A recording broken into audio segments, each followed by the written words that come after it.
Tonight, we're talking about design patterns. I have gone ahead and I have started to build a small app so that we can talk about it. I intentionally have written very little code for it, partly because I didn't have a load of time to write the code, but also because I want to use the writing of the code to talk about design patterns. We are going to definitely cover 4 patterns, and we might find some more along the way as we're talking.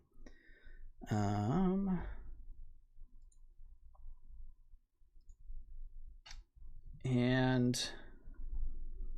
the first one we're going to talk about is MVC.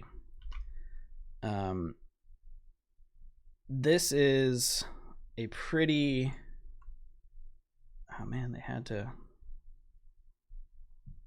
take out the background on this one. This one's great. Here we go. This is a pretty contentious discussion in the iOS world. What's up, Box? How you doing, man? Thanks for joining. Let's see if I can. I really want to save it to downloads, but we'll start with that.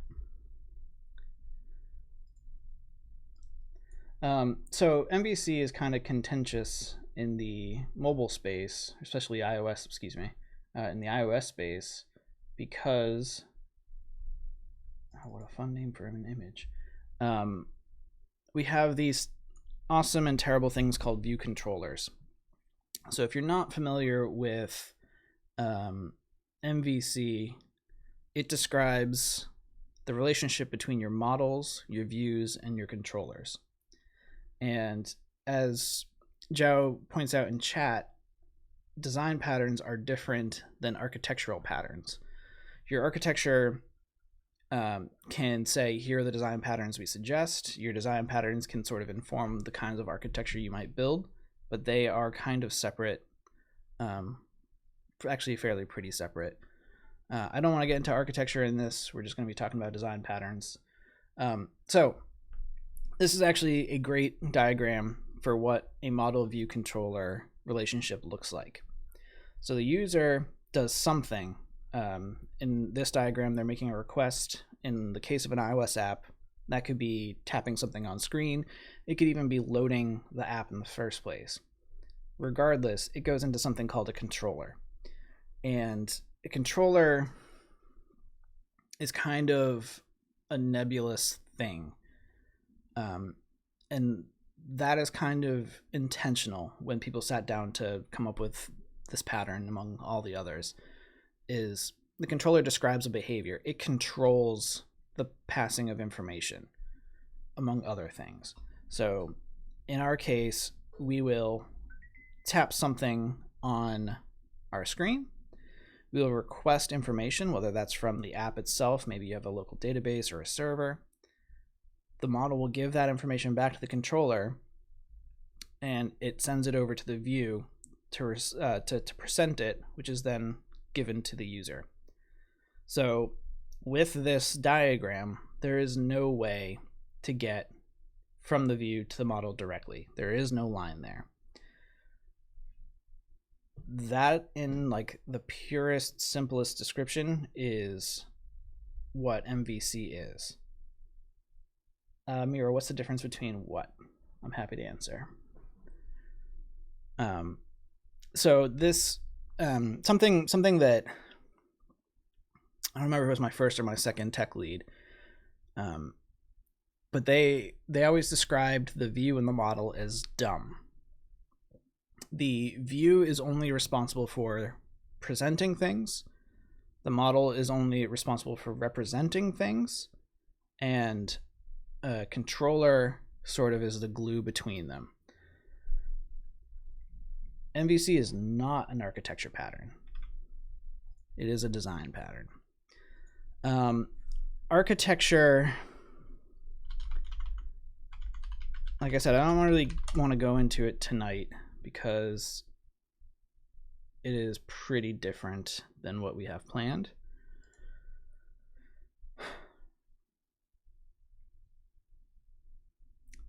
this is kind of an architecture. Here's architecture. Architecture describes layers of software. So you have a presentation layer, you have a logic layer, sometimes called the business layer. You have a data layer, that's where things are usually like stored into a database or hit through network services. And then you have like this sort of nebulous little things that kind of goes to all three of those. So you might have like string extensions, data extensions, things like that that each one of these layers might need. But you can see in this diagram, at no point is it describing MVC. Now, MVC, Nvvm, things like that become architecture when you say at your presentation layer or at your business layer, we have controllers, we have views, we have models. So MVC, you could look at this and say, here's your view, here's your controller, here's your model, but that's not entirely true. You could have anything at those layers. MVC is purely about describing how you're passing data from your model to your view, to your user. So it's more about the relationship. Hey, don't lick the ground. That's weird. I don't know what you found, but don't lick it. Sorry, my dog was licking the ground. So, for instance, at my work, we use MVC, but that does not describe our architecture. It describes aspects of our architecture, but in and of itself is not the architecture, if that makes any sense. So anyway, getting back to it, we have a awesome and terrible thing called a view controller.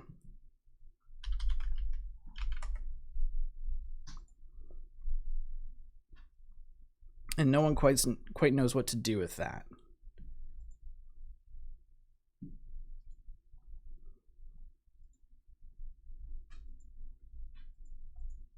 So that's downloading it. Okay, great. Because Apple has given us this view controller, it is bringing these two things that are supposed to be very separate, and it's combining it into a single thing, which is a UI view controller. Now, a UI view controller does house a view, and it controls life cycles for the view. So that's where your functions like view.load come in, or view will appear. Your controller is handling all those things, and it's telling its view that it owns to do certain things. And the controller does go talk to the model because it needs to know what information to pass to the view at those different lifecycle points or other functions you might make. But it doesn't keep those as separate relationships as we see in this more traditional model of MVC. It somehow combines them into a single cohesive object, and some people think that's okay. Some people think that's less than okay. It, however, doesn't necessarily need to be the truth. You can have a view that is external. You can have a view that's external to a view controller, and you can set the view controller's view to be that external view. He's licking the floor again. Stop. That's a little bit less of a common pattern that you might see inside. I'm just going to put a quick directory in here. Discussion images. But I have done it. So sometimes a view controller gets really complex and you might want to break out some stuff to a view. You can pull a lot of logic, a lot of display logic out into that view. So maybe I pass a model from my view controller to that view and it just constructs itself. Now I've taken all of that code out of my view controller and I put it in a separate place. You also could, if you use Interface Builder, think about your zibs or your screens inside your storyboard as a view in this relationship of MVC. And so you put a lot of the layout logic into those places. And so while we have, oh man, it just goes away, doesn't it? There it is. While we have this thing that is a single view controller, we can separate out into our view and our controller if we want to. And that's going to be sort of the jumping off point for us jumping into code now, is I want to discuss ways that we can bring in a more pure MVC relationship to the view controllers we have in this app. And so real quick, I put together this little,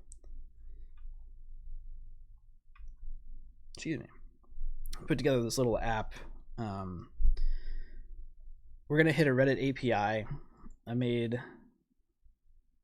a very, very simple bit of networking code that goes out to the Swift subreddit, pulls it in as JSON, decodes it into a set of objects that I have prepared, gets a sub object that is just the posts from the giant response, and then returns it as an array in our escape enclosure. If you're curious about the objects, I already put it in a folder called models. I have a response object as a codable struct that has a response data, that has an array of child, that has something called post. If you've not seen one of our meetups where we've used the Reddit API,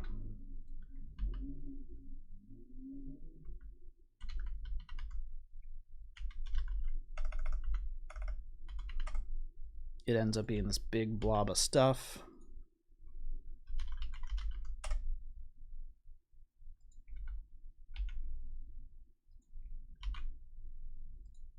That looks like just how I described. We have a response that has a data, it has an array of children, and a child has data that is a post. And so for the sake of our app tonight, we're mostly going to be focusing on the title and the self text, which is sort of like the description of a post.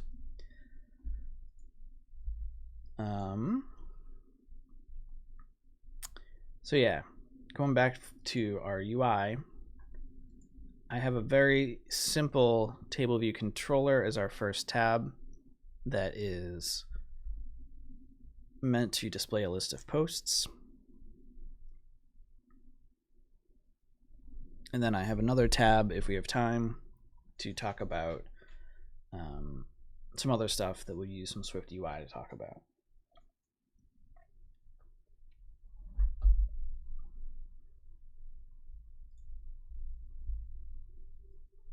I guess while the simulator is warming up, we can walk through the rest of the code that I have pre-set up. Our bookmark view is just a quick little SwiftUI view that I set up with a hosting view controller, a hosting controller, because the main part of the app is in UIKit, but I did want to have some SwiftUI so we could talk about some patterns that it uses.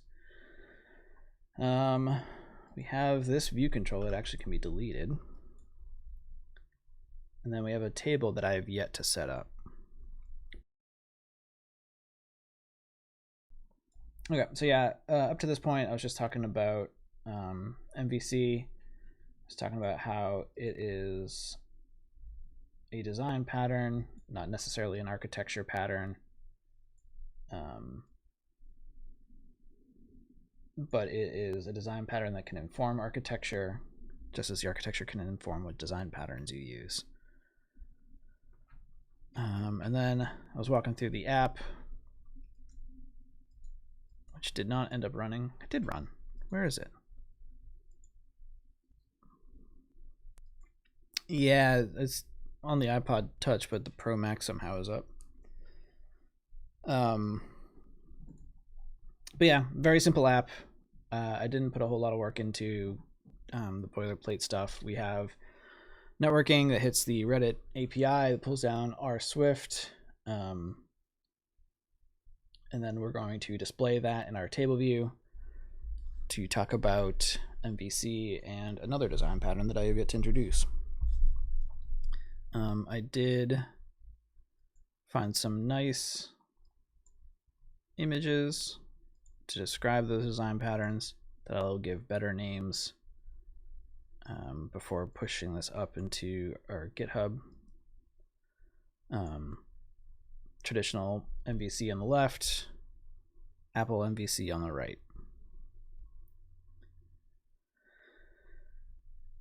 I'm just listening to my fans were higher and louder, and that's what happened right before my computer shut down again. If the computer shuts down again, that might be the end of the stream because it's just going to keep happening. I did. There was a suggestion on the forums, and I did do the thing that it suggested, so hopefully it shouldn't crash again, but if it does, I'm very, very sorry. No, in OBS, if you capture a website via a specific way of capturing things, it causes a panic, which apparently that's what happened. And so I'm sorry, but if anyone follows or subscribes, you won't have your name put up in the middle of the screen because that's the website that I'm capturing. But anyway, we have gotten sidetracked enough. So I talked about before you joined, Zev, how we have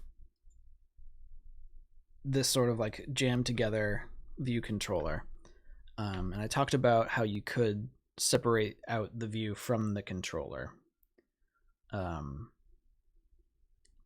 Do you think we should first do it the traditional way and then try and separate things out?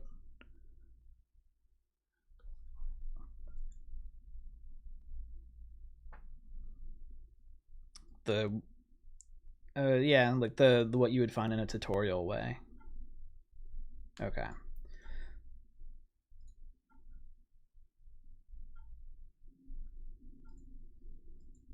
All right, so I'm going to quickly make a table view controller.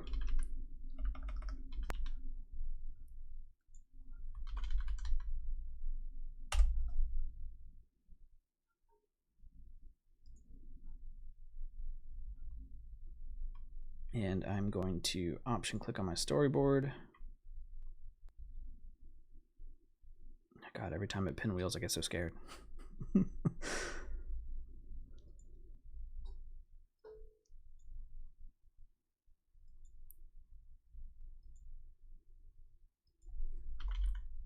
just going to set my post controller. I do have a default cell that is just the basic title cell. I think for our purposes that's okay. So when view did load happens, we can call networking. Is that not what I called it? Client.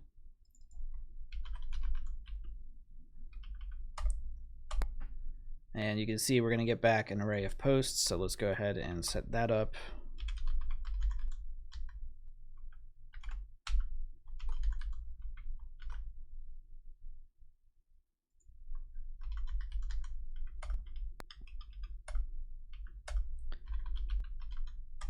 Now, Zev, do you usually go with property observers here, or do you manually refresh the table in a callback?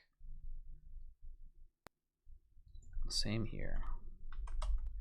So if you're not familiar with property observers, you can put a curly brace at the end of the line where you're declaring your property, and you can have did set. I believe there's also will set. There's also not hearing audio from Zev. What? Oh, geez. I had you muted. I'm so sorry. Oh. Hello. Everything's going wrong. A whole bunch of settings got reset when the computer crashed. But now we're back up. Thanks, Chris, for calling that out. So yeah, property observers, did set, will set. I think there might be a couple others, but those are the two that I pretty much There's also use. get and set, but those are for if you're basically providing your own storage. Yeah. And then we'll just It's pretty heavy-handed. Like you can do things like there are various ways to calculate the diff of the things that changed and only update those, or there's things in their stuff, but this is a good starting point. Yeah. Zev was technically on a private channel. He was muted to you all, but not to me. Sorry about that. So we'll go out, we'll get the posts when that comes back. I had set up the networking to give us an array of posts. We'll set that on the posts that belong to the table view controller. And down here, when we're talking about number of sections, we can just have one. And then when we're talking about number of rows in section, we want that to be our posts.count. So we'll have a row for each and every post that's come back from our network call. No worries, 2 notes welcome. Didn't miss a whole lot other than my computer crashing twice.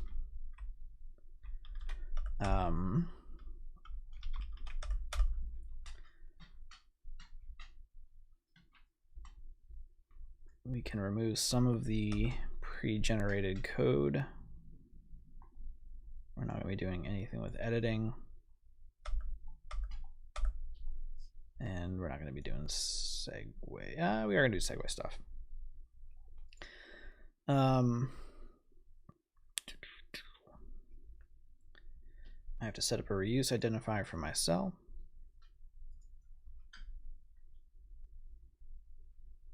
Which I always forget what the default is. It's just reuse identifier, right? Yeah. It might be cell, I'm not sure. It should be cell. There we go. And one last thing, and we have more or less the general tutorial version of a table view controller.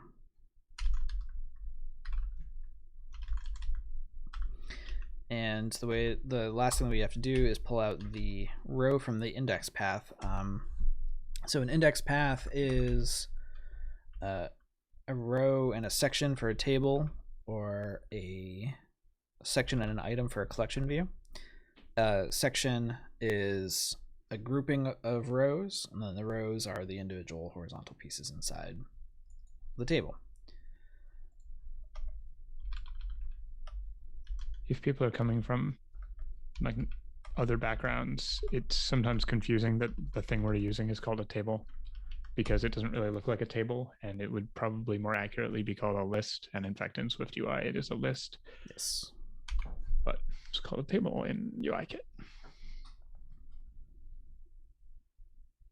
Is that the label, or did you have a custom label or something? No, I used just a regular cell. Yeah, I used the default cell. Of course, I forgot to dispatch. It's cool that they warn you about that now. Oh, geez. More stuff happened. And then my computer shut down again. I think this is probably just a downstream effect of, yeah. Yep.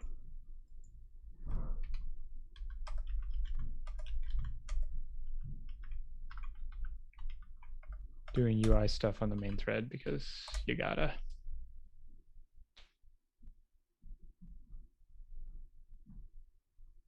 There we go. So with those few short bits of code, we have the Swift subreddit inside of a table. Okay, Zev, what is the first thing you would do to make this more MVC and less what it is? Well, I mean, there's various ways to approach it. I think part of the place we immediately run into trouble is just that we've got this pattern we're using called model view controller, and those are 3 separate things: model, view, and controller. But then as you can see in the diagram on the right, we have our model, which is the post, but then Apple gives us this thing called UI view controller, and like it marries together view and controller in a way that can make it hard to separate them, especially if you kind of come into this learning the way Apple does things, where your view controllers are really our views and controllers, right? We have like stuff about populating a table and like view type things, and we also have like network access, and it's all kind of mushed in together. And there are different ways to resolve that, but I think it's just worth kind of noting that they in some ways they kind of set you up for failure by giving you this view controller thing. And like maybe in the old days it was more common to have custom views, and maybe with SwiftUI we're getting back to that, but especially in like a table view controller, it really is both things unless you are careful to divide them up. So in something like this, I would be probably inclined to make some kind of like thinking about what are the responsibilities of this post table view controller. We have networking and like fetching stuff. We have reloading, so telling the post, updating the post. That's kind of a model-y kind of thing. And you can kind of think of the table view data source stuff, like number of rows, number of sections, and cell for row at index path. That's all kind of more controllery than viewy. It's really like setting up data and passing data around. One thing you can potentially do is pull out all of that logic into some other class or something. It's kind of interesting because that I'm guessing we haven't talked about Nvvm yet.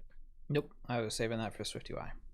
Cool. The funny thing though is just to give a little preview, is that one of the ways you might split stuff out ends up looking a lot like Mvvm, where if you made a like data controller for this thing, the things you would end up pulling out would kind of be the same things that you would pull out into a view model. I think something that's often overlooked in iOS is view controller containment, where you can have a view controller that just does one thing and then contains a child view controller that does another thing, and you can kind of compose them together. Apple doesn't make that super easy, just the way that view controllers are nested. We will get to something like that. Cool. I guess I also took a little bit of a cheat here by doing all of the networking code. If we're talking like real. Yeah, it is common to see a lot of that stuff in a view controller. So yeah, so that would be the first thing that I would do. Is totally. Your networking is kind of like a networking controller. So I can pull all this out like I had it, and we can give this a better name.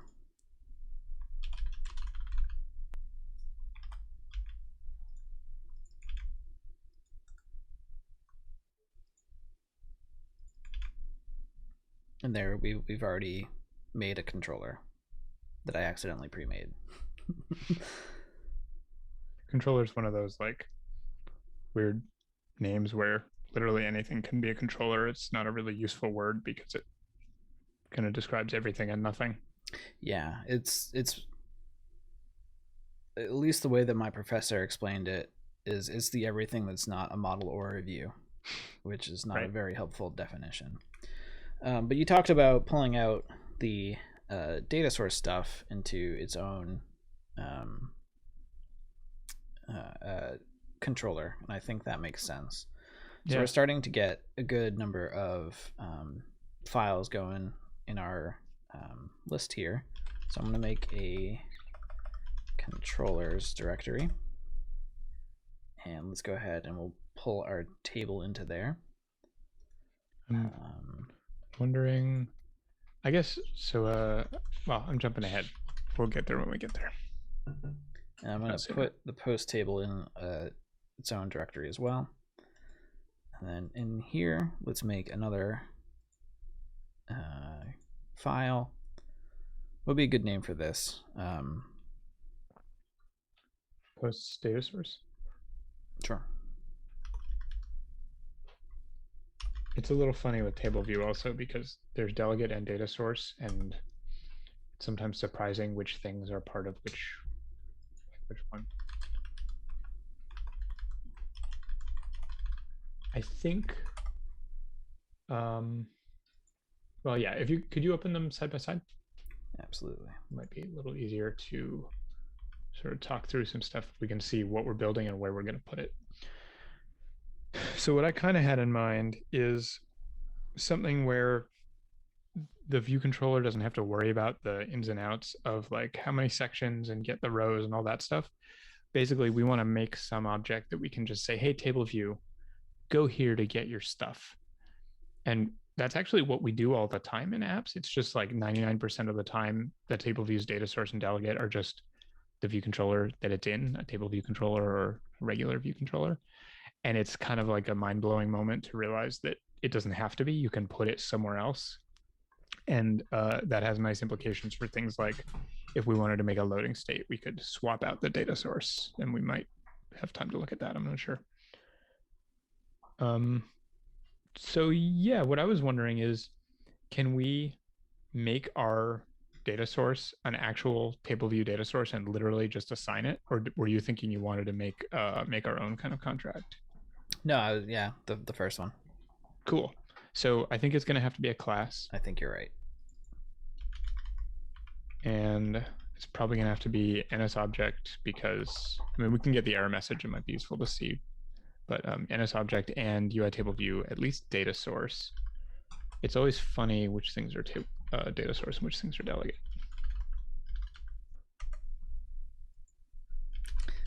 The stuff that we have so far is data source. We haven't done the delegate function yet. Are you sure self for row at is data source? Pretty sure. Great. So yeah, we can. We're gonna need posts. We also don't need number of sections. It defaults to 1 if you don't do anything. Yeah. We could add it later, or I mean, use it later. We add it over here. Okay. So do you want to give this? Do you want this thing to do its loading? Like do its own loading? Because then the view controller doesn't have to worry about that. Yes. Cool. So maybe move all the loading and posts and start and stuff all in there. Okay. So like the post array, the did set, maybe.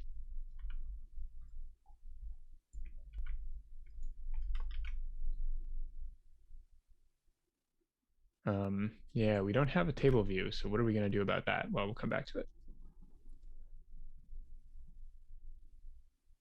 And the networking probably have a fetch function on this. Yeah, we're like, yeah, the view controller was going to ask it to start fetching at some point. And like, this is not the only way to do this. There's a bunch of different shapes this could have, various, like, how much visibility does the one have into the other? There's a bunch of different ways to do it. This is a way. Okay.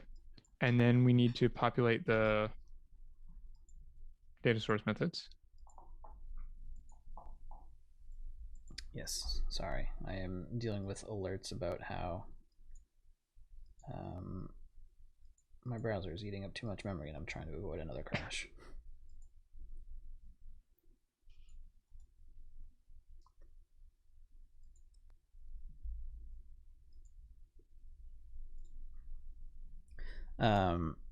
Yeah, so just take these just like we had them. Yep. It won't be override anymore though. Yep. Cool.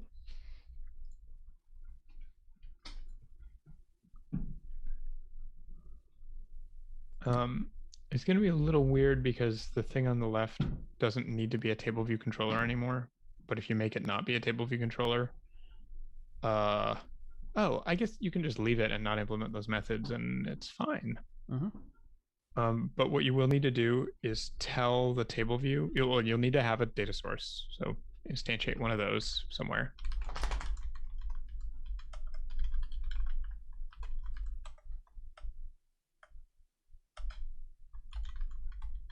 Not plural. And then somewhere, wherever the table view is created, or really anywhere, yeah, after view did load is probably fine. You'll have to tell the table view, hey, go look at this object here as your data source. Capital V, maybe? Yeah. So we're using the default table view that's part of table view controller. It might even just be view. Okay, there you go.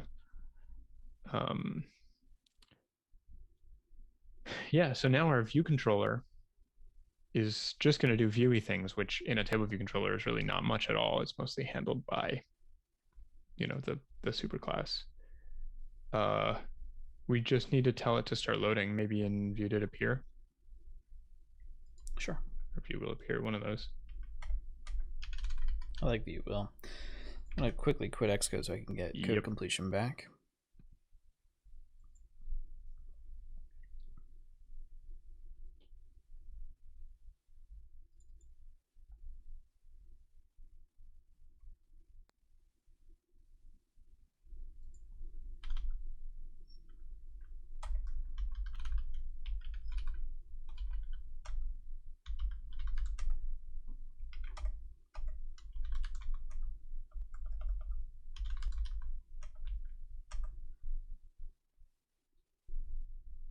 All right.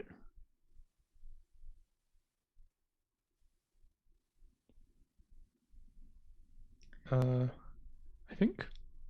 Oh, the reloading. Mm-hmm. So this brings up some interesting questions around like how much do these two things want to know about each other? What is the contract? What is the interface between them?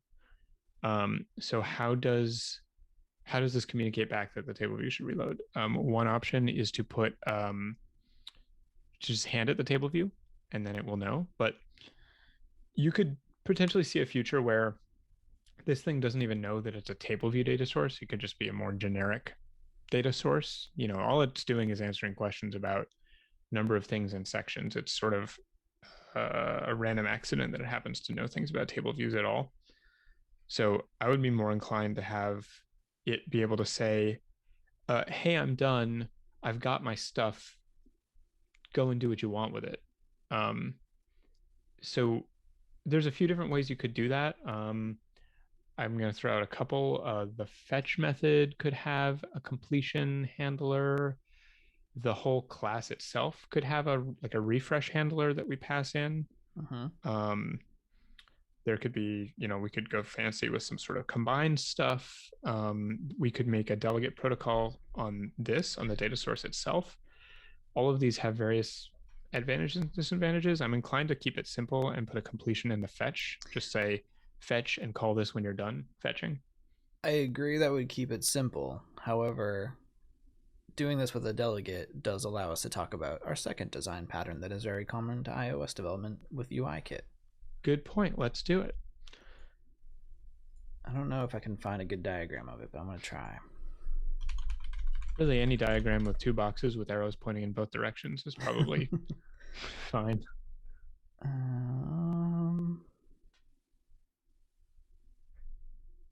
If you've used iOS and done a little bit of table view setup, you have used the delegation pattern, possibly without realizing it.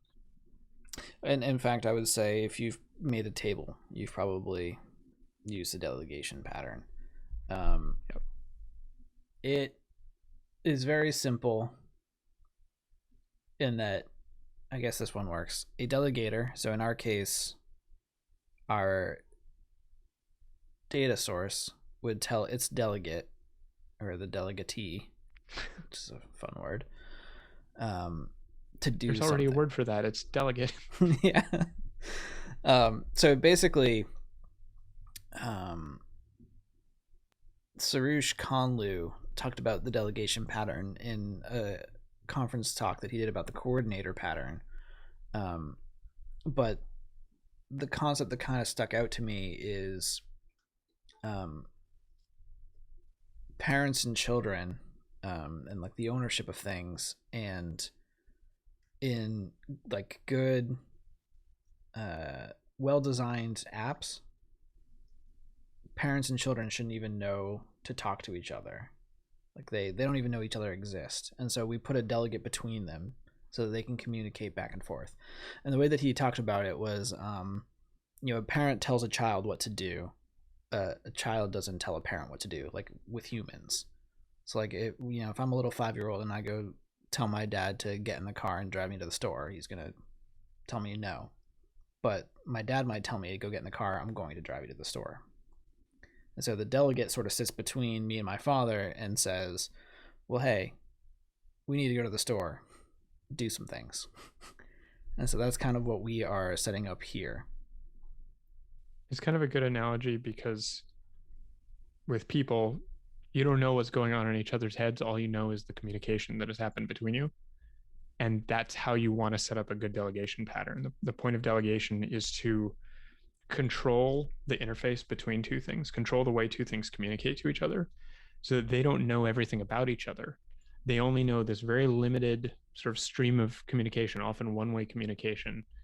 And they can say what they need to say over that sort of confined interface, and they don't know all the other details. And that's really nice because if my two objects don't know things about each other, I can't accidentally have one of them tell the other one to do something that's none of its business. Like, I can't have my data source go and fiddle with the view of my table view because it has no business doing that. So instead of just sort of, pinky swearing that I'm not going to do that and hoping nobody else on my team accidentally does it, I'm going to define the interface and say, the data source will only be able to talk to the view controller through this very confined set of messages. And then it's basically impossible to accidentally send a message you didn't mean to. Yeah. So we can set up a pretty simple delegate with just a protocol. I think I'm being punked from behind. I don't know what's going on back there. I have the makings of an Valentine's Day card for you, but instead of making you a card, so our protocol we can call, let's just call it post delegate for now. We might come up with a better name. And our protocol will define a function that says did finish fetching. Can we call it post data source delegate? Sure.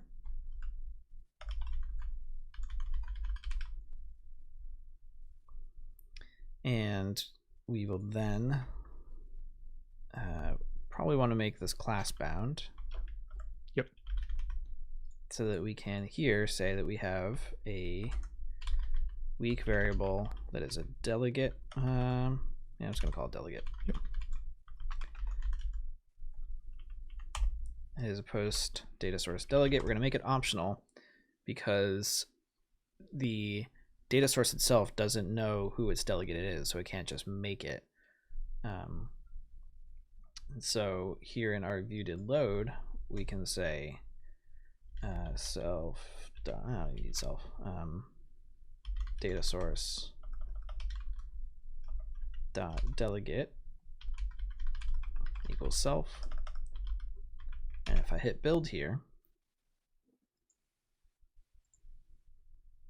it will tell us that we're missing conformance, and we'll go ahead and add the conformance there, and it should also say that we don't conform, and we'll go ahead and add our function for us at the very top. Can we add that stuff in an extension to make it a little clearer what is what? I absolutely would love to. The conformance and the method? I absolutely would love to. So what's very important to take out of this is I created a protocol that added specifies that I need to have a function. I then said that this thing that needs to know, how do I want to describe this? The way that I hooked this up is I made a property called delegate on our data source, and then I said that our data source's delegate is our table view controller. Xcode told me, hey, you should say that that's what that is, and I did, and they said, hey, well, if you're going to be that, you need this function. Now, as Zev requested, a common pattern is to put this out into an extension. There are several reasons for doing this. One is just like general code cleanliness, but over time, if we found that this table got super big, this file got super big, we have a nice little pre-bundled thing that we can copy and paste into a separate file, more or less like we did with our data source.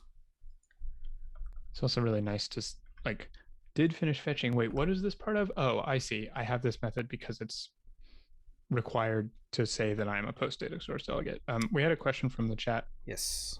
A couple of folks asked, why did you specify the delegate as a class? You want to take off class and try and build and show what the error is? Sure. Before we do the full building, I'm just going to pull this back out. Sure. So that we have that. Yeah, cool. So now the view controller is the one that knows about the table view. And then the data source, well, we'll get to what we need to do.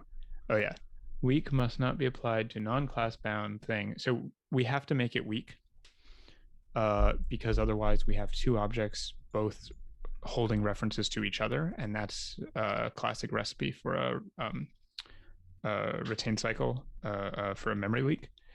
So we have to make one of them weak, and it doesn't actually matter which one, but by convention, the delegate, the thing that has a property called delegate, that one is the thing that's weak. So we have to mark it as weak, and things can't be weak unless they know that they're going to be objects, because there's no such thing as a weak reference to a struct or an enum. So we have to constrain the protocol to an object by doing class or any object. Those are actually the same thing. And that's because we don't want our delegate to be by value. We want to talk about a specific thing. That's true too. And that's why you want to hold the reference. So us making it weak makes it a weak reference because we need to be talking about something specific, which is why we had to make it a class.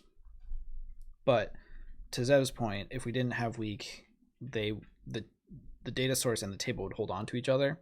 So when we navigated away, if this weren't the root view controller and we navigated away, this table would never go away because these two things are holding on to each other. So the reference counter can never be made 0, which goes into like a whole discussion about arc and why it's nice compared to the olden days, but how it also kind of makes a little bit of a mess for us at the same time.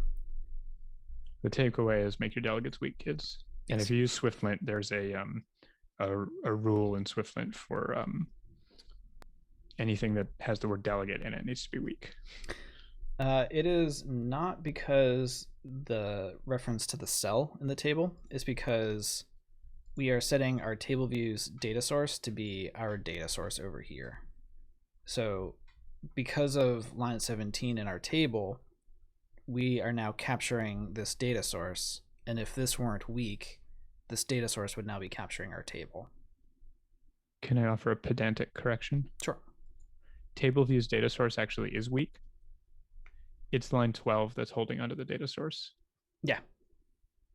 And so, yeah, line 12 holds the data source, and then on the right-hand side, line 16 holds the delegate, which points back to the file on the left. So if one of those isn't weak, then we've got problems because they're both holding strong references to each other. And if you caught it real quick, I ran the app and we don't see our posts anymore because in our data source, we never tell our delegate to do anything.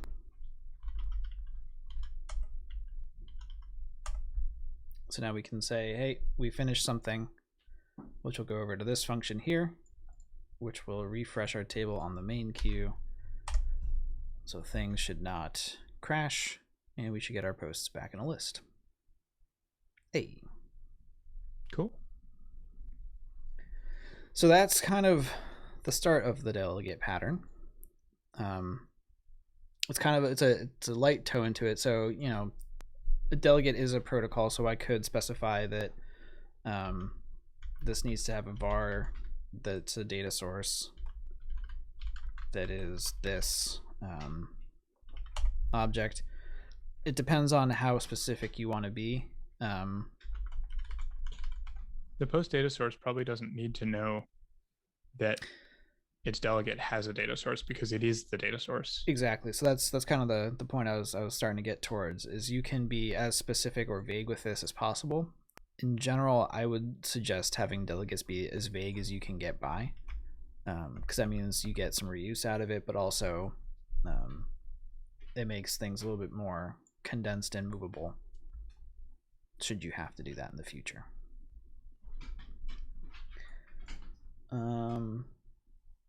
Cool. So we've talked a bit about MVC, we've talked a bit about delegates. I want to get into a circumstance where we have a child controller to talk about MVC even further.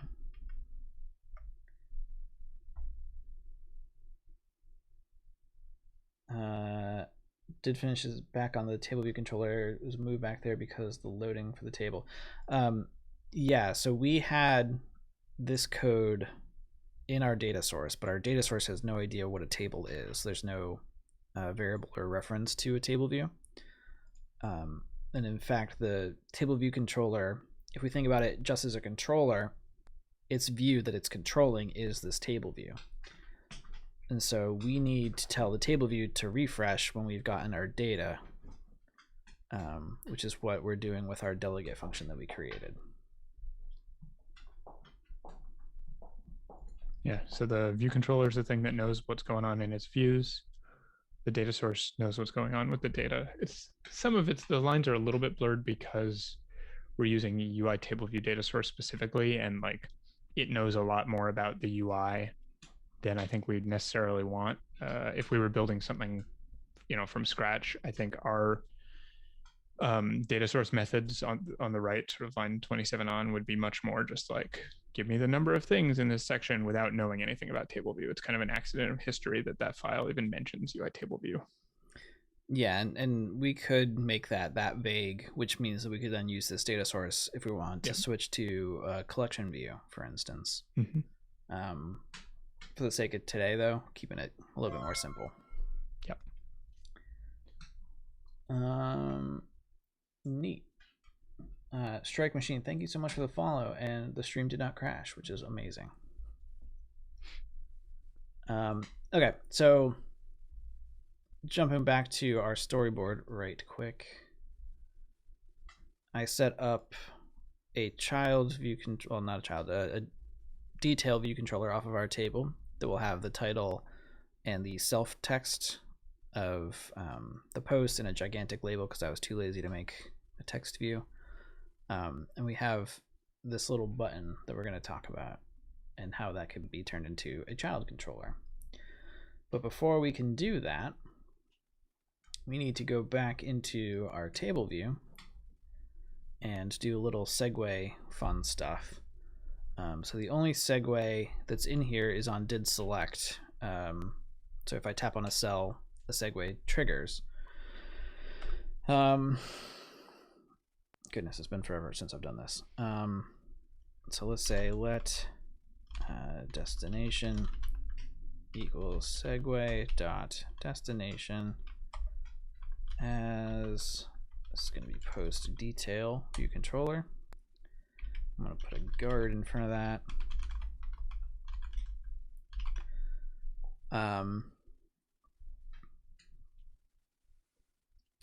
So what I'm doing at this point, I should tell you before I do it.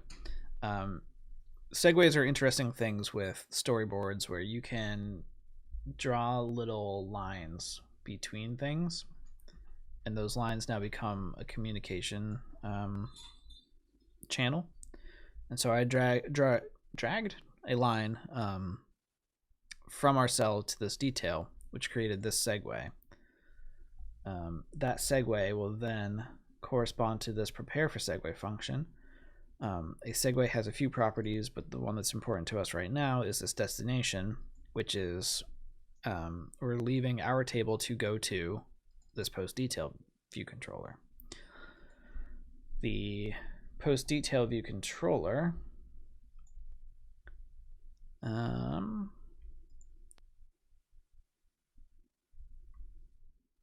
does not have a post object on it, but it does have two labels which I don't like. I don't like how that's coming together. So let's add a quick variable for post.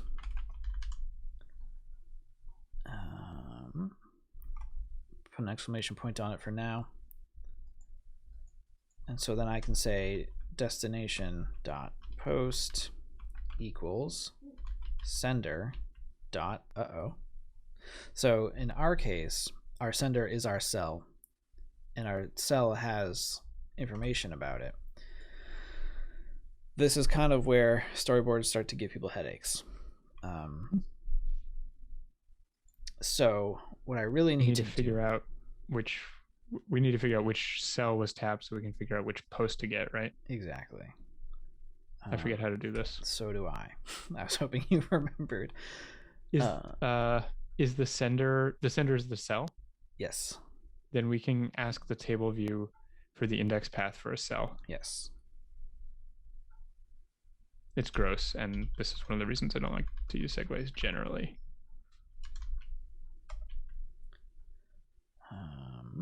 It's kind of a reverse lookup thing. Index path for, but we'll have to stack some things in the guard. So yeah. Guard the destination, guard the sender, or the cell sender, and you can just cast it to a table view cell. And probably guard the index path, because that could be nil if the cell isn't on the screen. That returns an optional. You are correct. Oh geez.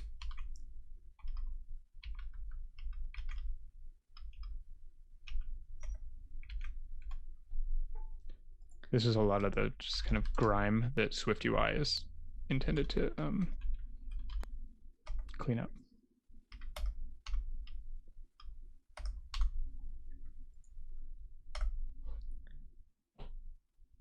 Okay. So we've hit another problem. So we no longer have our posts variable, so now we have to go into our data source to get it. And that's probably good for now, but we could also talk about, like, does it make sense for the data source to just expose its posts array directly? Or is it doing something more complicated internally, and we want to give it, a private post array and a public function to go and get things based on stuff? And for now, again, we're probably fine with this, but it's something to think about if you're making a data source, is like very carefully control the flow of information in and out. Basically everything should be private by default, and then make things public carefully, or don't, and give them wrapper functions that make it really hard to do the wrong thing. Yeah. So I've moved post detail view controller into our controllers folder. And now that we are passing our post into it as the destination, we can open it up, and in view did load, we can say post title label dot text equals post dot title, I think is what the property is called. Are we sure we want to do this in view did load, or is prepare for segue going to be a happier place for it? I'm actually not sure. The prepare for segue here is leaving. I think it'll do both. I might be wrong. I've used segues very little. If view did load is likely to work, let's try that.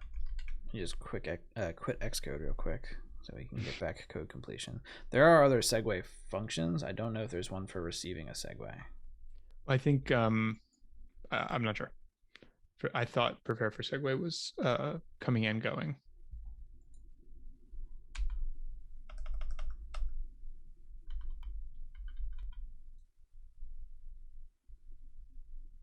Oh, there's unwind. Perform segue. Yeah, I'm not sure. Let's try it view did load, and if it works, let's go with it. Yeah. I was worried the thing wouldn't be loaded yet. SPL9 has a good question in chat. For beginner, is it good to enforce private functions and open up function to public using the default Swift settings? Access control level, or ACL, is a good practice. It is not a required practice depending on the size of your app. So in the case of our app, it's pretty small, and so everything just being internal, which is the default for things, is not a problem. At work, I now build frameworks for other people to consume, and so ACL becomes very important, and so I very, very consciously have to decide what functions I want my framework consumers to be able to touch. You can do the same with this stuff, but you're not really getting a whole lot. So like I can say this is a public function. I can say this is a private function. I don't know if the table would still work. You won't be able to compile that as private. Yeah. So for a beginner, I would say don't worry about it. Totally. I think a nice example of where you get some benefit would be just if you go back there real quick. Mm-hmm. If you take your posts and instead of, right now it's internal, if you make it private set, there's a way you can do separate access control for setters versus getters. Now, what we've said here is internally, we can do whatever we want to this post array, but externally, we can only read it. We can't write it. And that will prevent somebody external to this data source from modifying it. And that's just a really quick and easy, like no touchy, this is for reading only. Yeah. And I think, I think if you're working on your own project, it absolutely doesn't matter. When you start working with other people, depending on how good your communication is, you might want to start thinking about ACL, but still doesn't really matter. But when you start working on like larger applications, you start breaking things out into frameworks or like files that are far away, hidden things, then you might want to start thinking about ACL. But yeah, I wouldn't worry about it if you're just getting started. So having set these two labels, things should be hunky-dory. So I should now be able to tap onto a cell, and we should see a pseudo Reddit post.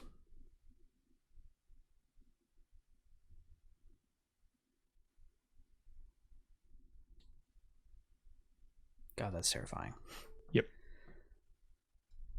Jesus, they're not self-text. Oh, that probably doesn't have self-text. If they're links. There you go. Nice. This one has self-text. So yeah, now we have this little button that I put on the screen for bookmarking. I was going to build out all the code to save bookmarks and then ran out of time because I have a whole lot of stuff going on in the next few days and I needed to do stuff to get ready for that stuff. Go away, dog.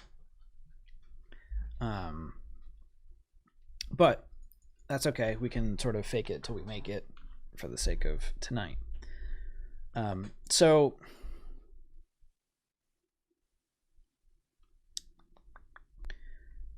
how do we want to fake it till we make it? Well, we don't have to worry about saving bookmarks to disk. We can just save the bookmarks in, I mean, if you want to do real quick and dirty, we could do user defaults, but I don't think we even need to save them. We can just put them in an array and leave saving to disk as an exercise for the reader if you just want to. Yeah, that's where my head's at. Kind of sketch it out. Yeah, that's definitely where my head's at.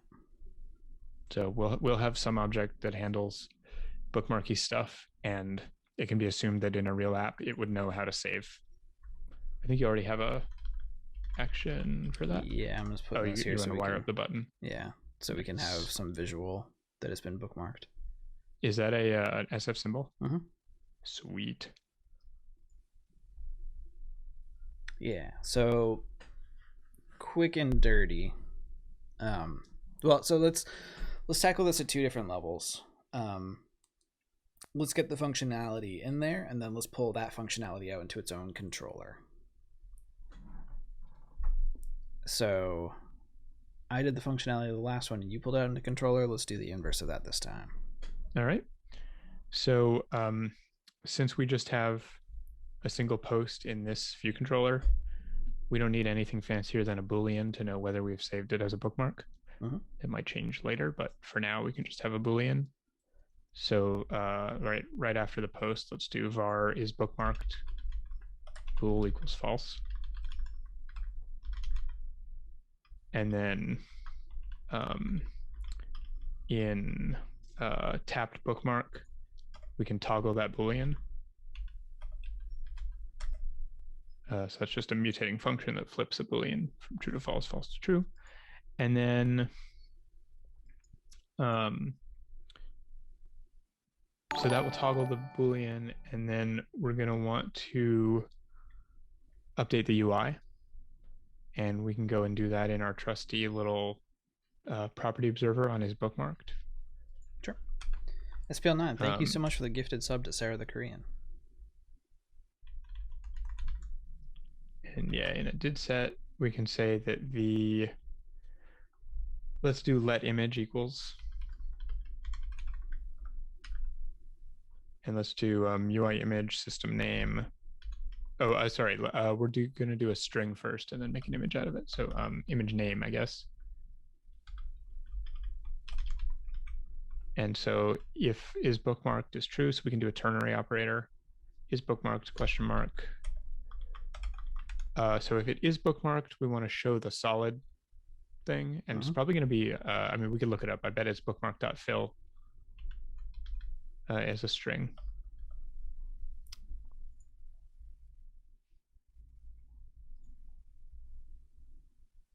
Oh, I hit the wrong button. I don't like the new design of Xcode. Wow, where's... Yeah, so the empty one is bookmark, and usually .fill is...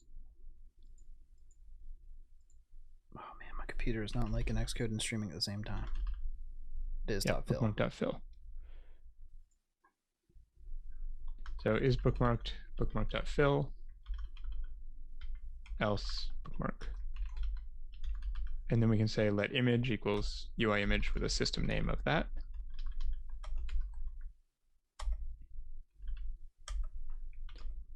And then we need a way to get to the button. And you have an outlet that you just made, so we can use that. Set image.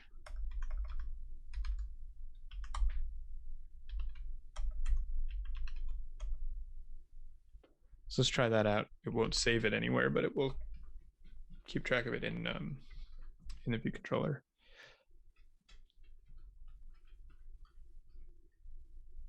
This is like one line of code in SwiftUI. Okay, cool. So we have a button that can toggle on and off, but obviously if you dismiss this thing and then go back to it, it doesn't, yeah, if you set it, it doesn't save it anywhere. Which, like, cool, we learned a thing. It's creating a new view controller every time we go in. That's neat. So that's my thing done. Now you put it in a service. Yes. I'm now regretting that decision. So the way that I've done this in the past, and I'm pretty fond of it, is we can make a whole controller just around that button. So let's call it bookmark controller. Other popular names: manager, service, factory, bookmark controller. So I can even go so far as to make this a UI view controller and make it just be the button. Whoa! And that's probably what I would do, although I could also just make it a UI button. Blowing my mind here. I need to import UIKit. So why not just make it a floating class? That's, you know, it's like our data source. It doesn't have to be a view. It's yeah. So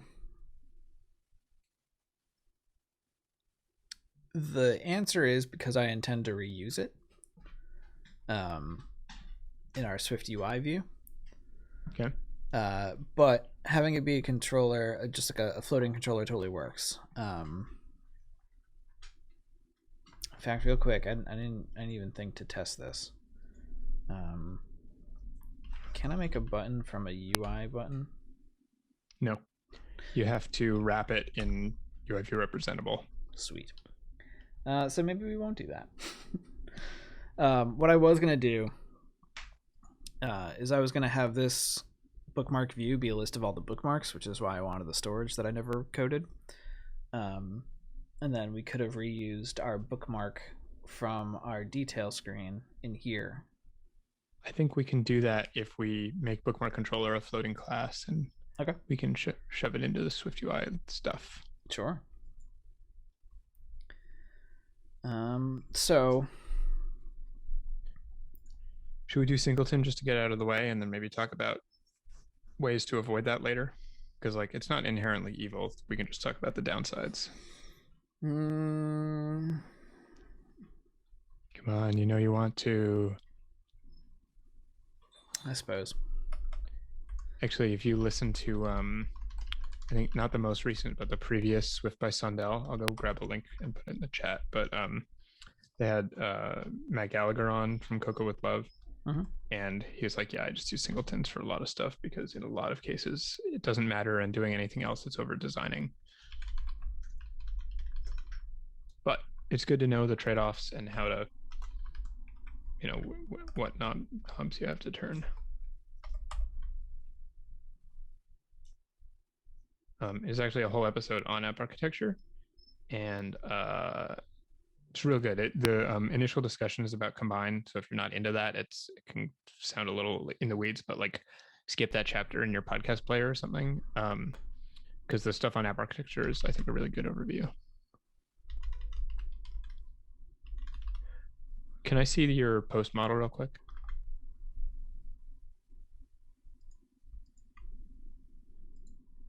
Has an ID, text, title. Cool. I was thinking maybe just store the IDs even. Yeah, we can do that. That is why I added it. It's a string.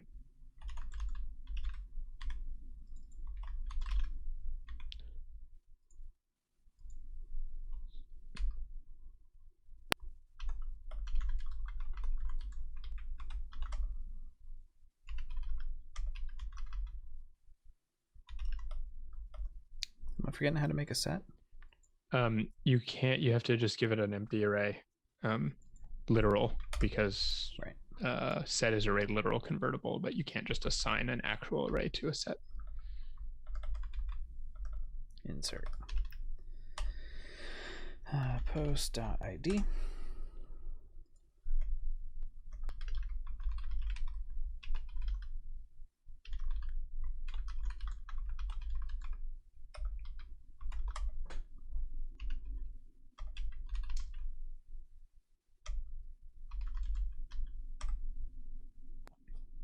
And then you want like is bookmarked.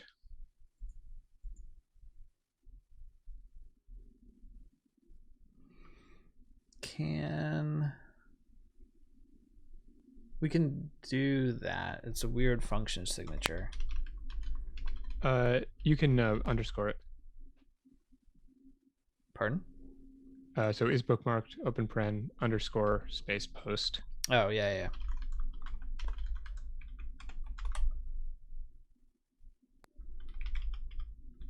And then see if the set contains, yeah.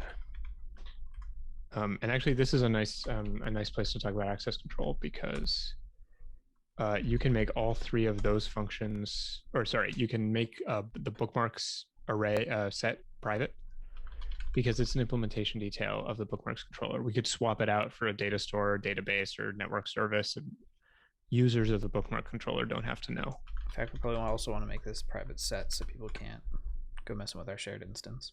It doesn't matter because it's a let, but you want to make it static. Yes, that is the thing. Yeah.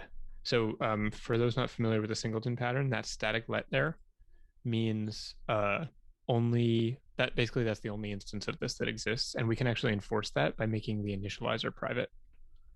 Like you can just type private init parentheses curly braces, and then nobody outside of this will be able to initialize a bookmark controller. Yeah.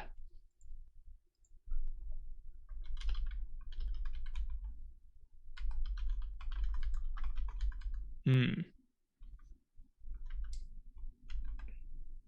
So you're going to put that checked, unchecked logic in here too? Mm-hmm. Cool. One could have a debate about whether, whether that counts as view. It always gets a bit murky because like UI image is part of UIKit, but is it view or is it model? Is it data? Doesn't really matter. As long as you put stuff in a place that makes sense and you're consistent about it, then it's fine. Yeah, and that's kind of the untold theme at this point, is like none of this really matters as long as you're consistent. It doesn't matter that you call it a controller. It doesn't matter that you call it a view model when we get to the SwiftUI stuff. All that matters is you're consistent with where you put things, so you know where to look for them later. And to some degree, separate out, like, one advantage of doing this is so that you can find stuff later and sort of put everything in similar places. Another advantage is so that it's easier to like reason about, I always build things in this way. So if there's a bug with this thing, I know it can't be XYZ because I put access control, or I moved stuff out of the class so that I didn't have to worry about it, that kind of thing. So there's a question in chat: if we weren't doing a singleton, how would we do this? We just wouldn't have a shared instance, so we would just make a new bookmark controller each time we need it. The reason that a shared instance or a singleton makes sense for this is I want to reuse this bookmark controller later in the app. There are other ways to do that without going a singleton. We're just kind of going quick and dirty for this. Probably the most common, if just for like outside reading, is if you want to look up dependency injection. That's one of those $20 terms for a 5-cent concept, which is just you make one at the top level and you pass it down to things that need it, and they pass it down to their children, and they pass it down to their children. And that's nice because like in a different part of the app, you could get handed a different bookmarks controller or a different whatever service, and you don't have to know where you got it from. It's just like, oh, cool, I've got this bookmarks controller. I'll do all my bookmarking through this. Yeah. You might not even need is bookmarked in this case. Probably not. Because that's happening kind of internally. And if you did run into testing troubles with this, you can just make a protocol that defines what this is. And so you can make not singleton versions of it for testing, not for app code. But a singleton is a reasonable place to start for, especially a small project. For sure. Don't over design it until you need to. I would agree. Then over design it.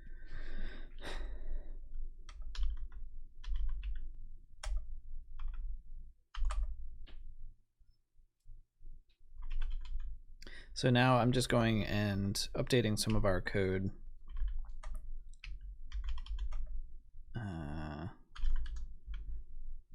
I think we can probably actually get rid of the is bookmarked bool.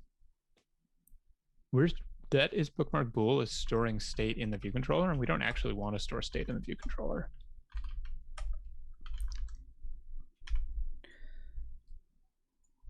Fair. So we can move that. Just like in life, we don't want to store state in the view controller. When would you move away from singleton? So if you want to be able to control the output of the singleton, a really good example is actually a lot of Apple's things are singletons. Things like core location, like the default core location manager, user defaults, some of the stuff around like disk access and hardware sensor access. A lot of those things are singletons. And that kind of makes sense because like there's only one, GPS in the phone. So you wouldn't really have much of a reason to have multiple different classes that are all talking to that one GPS. But let's say you're writing tests, not even necessarily automated tests, just like you want to be able to pretend your app is in a particular location. I know they let you simulate that in the iPhone simulator, but like in general, let's say you want to be able to fake the output of your singleton. or of your like controller, it's nice to not have to only have the one. So instead of a singleton, our post detail controller would require that we hand it a bookmark controller and say, here, use this one. And it could be our real bookmark controller, but it could be a fake bookmark controller that is already set up to return the things that we want. That's alcohol. Mm-hmm. Huh. I'm now wondering how that one image got in there. Yeah, so if you need to control it a little more, in general, singleton is part of the idea of shared mutable state, where like if it's a singleton, anybody in the app can touch it at any time for any reason, and that makes it really hard to reason about what state your app is in. So like if a project gets big enough where that becomes a concern, that's another good time to move away from singleton. And like once you get comfortable with various versions of dependency injection, or another great alternative is Point Free has this concept they've been talking about called, like, they call it like controlling the world or something. It's kind of, you have an Uber singleton that has all your other things in it, but it makes them easy to swap out. If you've played with dependency injection, it can be a bit of a slog to build all your protocols and pass your things and duplicate your interfaces everywhere, and sometimes they don't really get used. The controlling the world approach from Point Free is a little more asymmetrical, by which I mean it's really easy to make the real thing and not have to worry about like the fake version until you need it.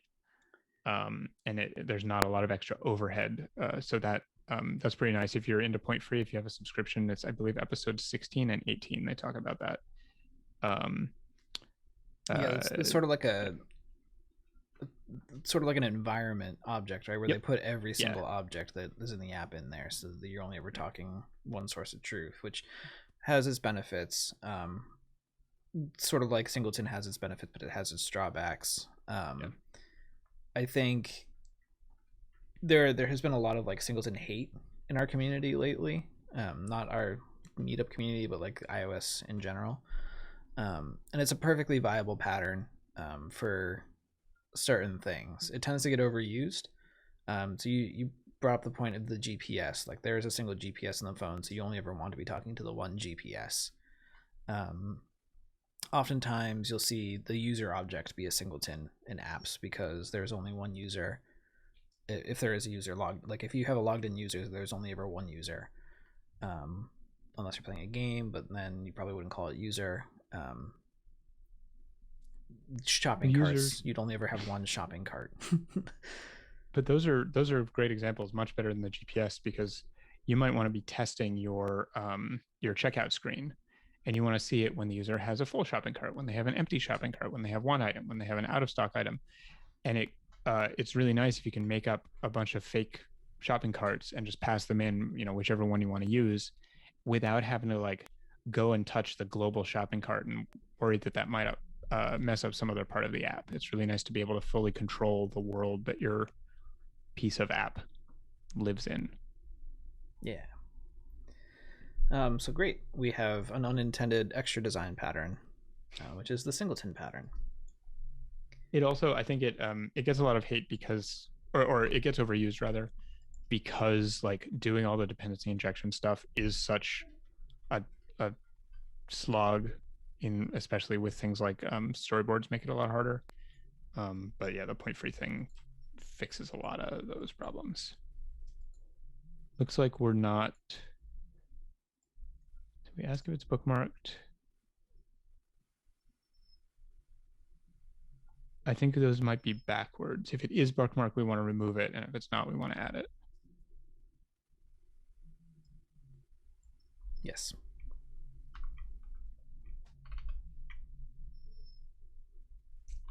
And then we get the updated image for the new. Yeah. If it's that easy to misuse a contract, it could be a sign that the contract isn't very good. And like, this is a contract we came up with in 0 minutes. So it could probably use some love. This is being set. Right. So it also needs to get updated. It needs to get retrieved when the view is loaded up. I can do a view to load. This is another one of those things that SwiftUI just totally does away with. Like you would declare, well, maybe we'll see it, but the idea that its state is always correct.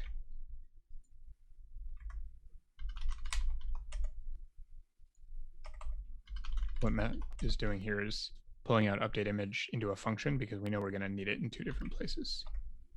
Thank you.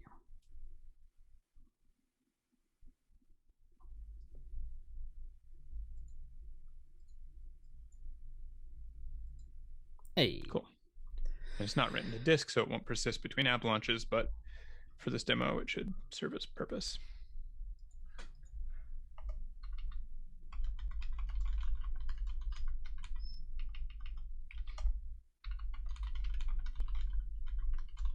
There you go. Okay. So that's kind of all I want to talk about as far as MVC and delegation goes. And we also got the bonus points for singletons. Next, I would like for us to talk about Mvvm and the builder pattern. So let's start with the builder pattern. Apologies if you can hear my neighbor downstairs. He is a loud talker. No, we're good. Good. In fact, I want to, before we do that, I want to pull our networking controller up into here, because that is a controller. And I put bookmark controller in post details. I'm going to pull that out because it is not going to be long for being specific to post details. So I have the SwiftUI view. I have also a hosting controller set up. That's just how you get SwiftUI into a UIKit world. So you can more or less ignore that because it doesn't really do anything that I have set up. It's just like behind the scenes magic. Cool. So we have now the ability to favorite, unfavorite, bookmark, unbookmark posts. And I would like to, in the second tab of our app, have a list of just my bookmarks. So we can start to put together a list, which I don't know enough SwiftUI, so maybe you take over driving for this one. Sure. I have to request. Yeah, there you go. Thank you. All right. So we're going to want a list of what, all our bookmarks? Yes. Okay. So let me just see what we've got available in bookmarks. So this is private. That's okay. That's a set. We probably want to get like a sorted list of them or something like that. Oh, and these are also strings. So this is interesting. Now we've only stored this set of strings. I think we're actually going to have to change that. I didn't realize we would need to retrieve the whole bookmark. In a, if we had like a database, we would like query, give me all the bookmark, or give me all the posts whose bookmark status is set to true or something. But since we don't have that, I think I'm going to change this to be a set of post. And all I have to change is not storing the ID, just storing the whole post. I'm not changing anything public. I'm not changing the public interface at all. And we should be good. I'm actually going to change this to be is bookmarked.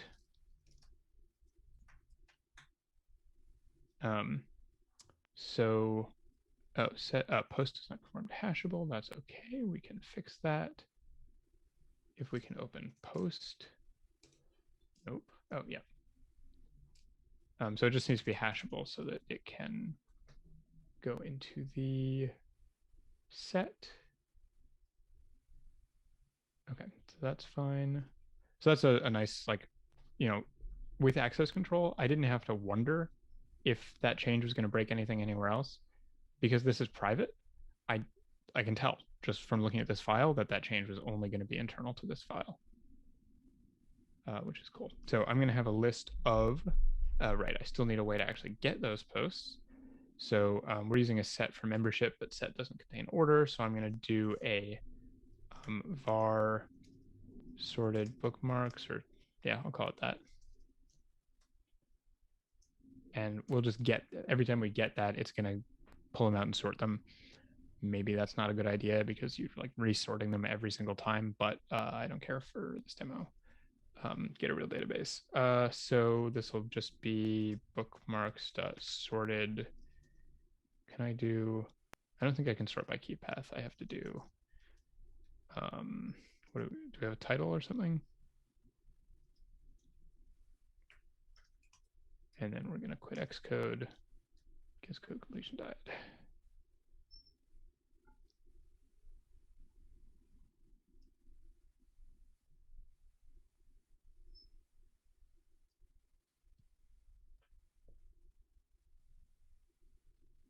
Okay. So we'll just retrieve those bookmarks. So now I can use those in my view. So I'm going to do a list of my bookmarks, bookmark controller dot sorted. Oh, did I? Oh, dot shared instance dot sorted bookmarks. And those are hashable, so I think that might be all I need, but I might need something else. Let's do bookmark in, and let's say we're going to have a text of the bookmark title. I'm going to run my dog out real quick so he stops crying. Okay. And I'll refresh my SwiftUI preview with Option Command P. Tutorials.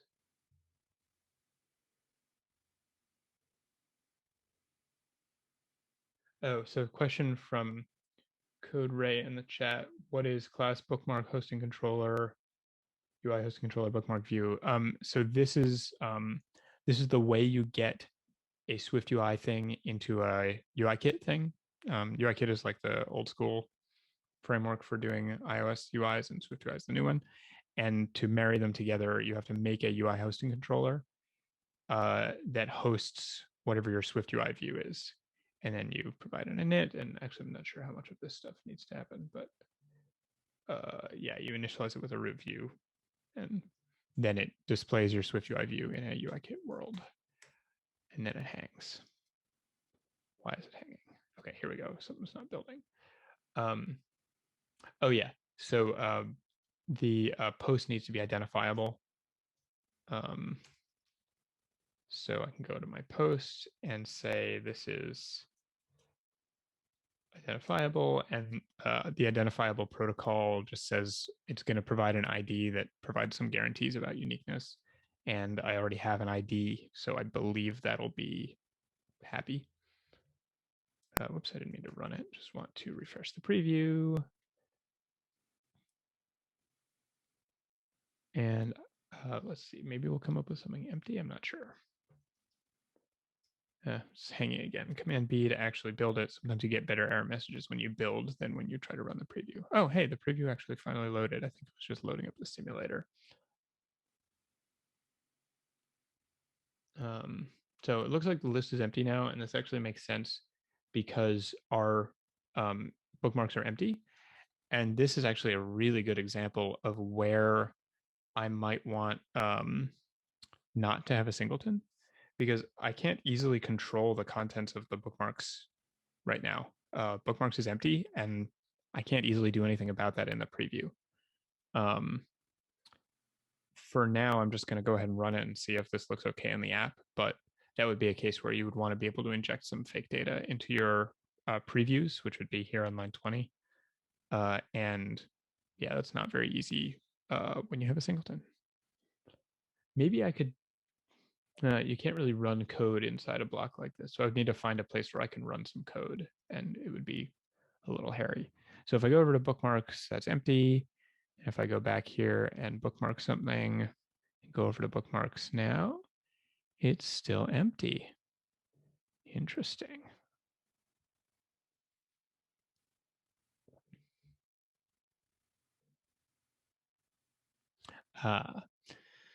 So next problem. I believe it's not recreating this view every time. So it doesn't know that it needs to update. Nothing is telling the bookmarks view that the bookmarks have updated and that they need to re-render. And kind of the whole point of SwiftUI is you do some stuff to tell it when your data changes, and then it sort of magically, intelligently updates the things that need to be updated. I think I'm going to try something, but I'm not sure if it's going to work. Yeah, I think the only way to do this is that, so the normal way you do this in SwiftUI is that you would have like a variable of, so this would be like variable bookmarks of type bookmark controller, and then when something in the bookmark controller changes, it would automatically know to re-render this. I'm going to cheat a little bit, and I'm going to just set my variable here equal to my singleton. This starts to get pretty weird. Like singletons and SwiftUI really are not so much made for each other. SwiftUI really wants things to be passed down from on high. Since we don't have that, yeah, actually, I'll just, like, you could pass it from anywhere. I'm going to pass it in here.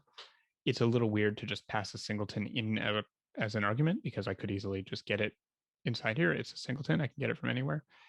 But I think it'll make the SwiftUI portion make a lot more sense. I'm going to pass in my shared instance here. So as far as the bookmark view is concerned, it just has a bookmark controller. And then I'm not going to use the shared instance. I'm going to use my bookmarks. But I'm guessing this still is not going to work. Oh yeah, the previews also need shared. Oh, it already knows it's one of those, so I can use the dot.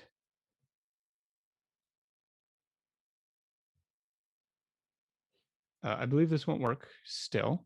Let's confirm that. I always like to make sure the thing I'm about to say is true before I explain it. Ooh. Oh, I just hit a breakpoint. I thought I had a crash there for a second. So it actually did work, but I want that was just the first time. What if I bookmark something else? Yeah, so it's not updating. So the same problem is still true, right? I happen to have favorited one thing before I loaded it. So the first time it worked, but now it's not loading subsequent things. So this gets into some of what SwiftUI is all about. We need to play by its rules. We need to do some stuff for its magic to work. And the way it's going to work in this case is that we're going to take our bookmark controller and we're going to make it an observable object. Do I have to import? No, okay. So it's an observable object, and this is going to allow SwiftUI to know about when it changes. This is some new SwiftUI magic.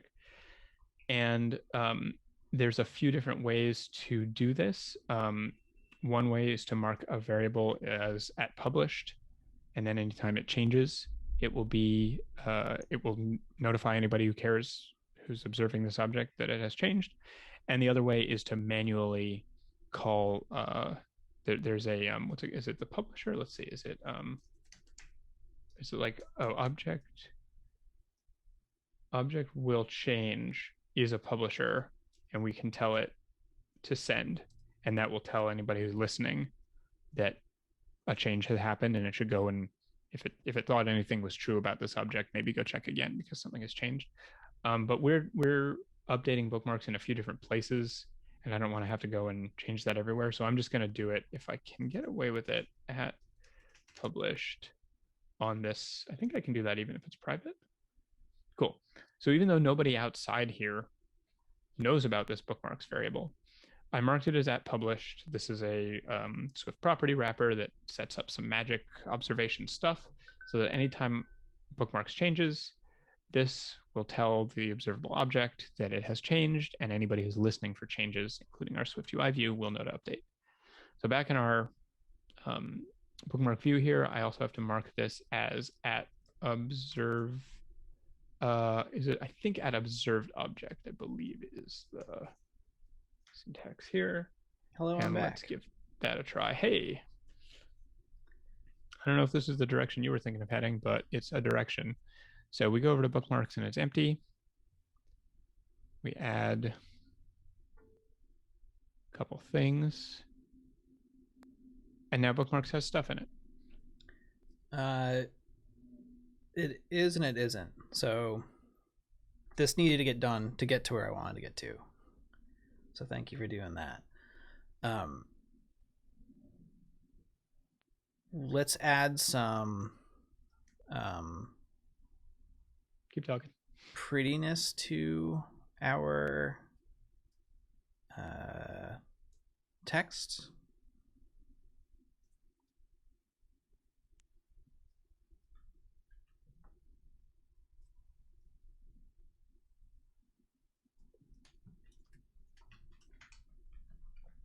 So one annoying thing that you missed while you were away is that, wait, is it broken or not? No, it's not. Is that we can't have we can't update the previews easily for SwiftUI because we have a singleton. Nice. So that's sorry, the clown's outside too, if you can hear that. So instead of making this a label, can you please put it back to being text? Sure. And let's instead put the text in an H stack with a button on either side of it. Doesn't really matter to me. I might be able to. Oh, maybe icon is specifically an image. I think I can just put the button in here. Oh, can you? Well, H tag is fine. In SwiftUI, we just build up these layouts with H stacks and V stacks. So then we have our text, and then our. All right, so a button here. Our action will do some stuff. And our label will be this image. And I'm guessing what you're going to say is, oh, I don't even need to guess. We can say bookmarks dot image for what's the type of bookmark?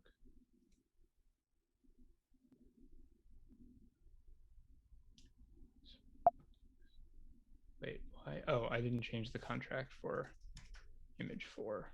Whoops. Oh no. Wouldn't be Learn Swift if I didn't resize your window when I meant to go back. Yeah.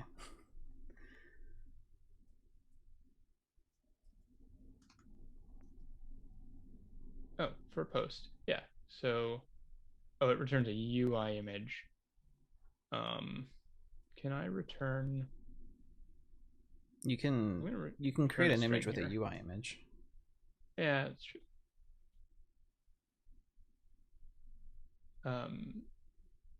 Yeah, so if let image equals bookmarks dot image for bookmark, then we're going to plop in an image. I think just with that image, I forget if I have to say UI image.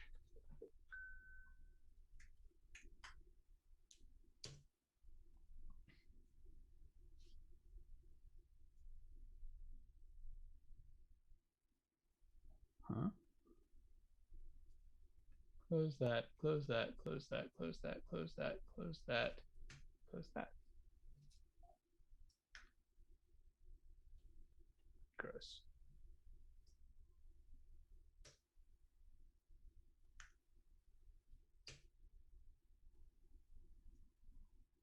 Hey, there we go.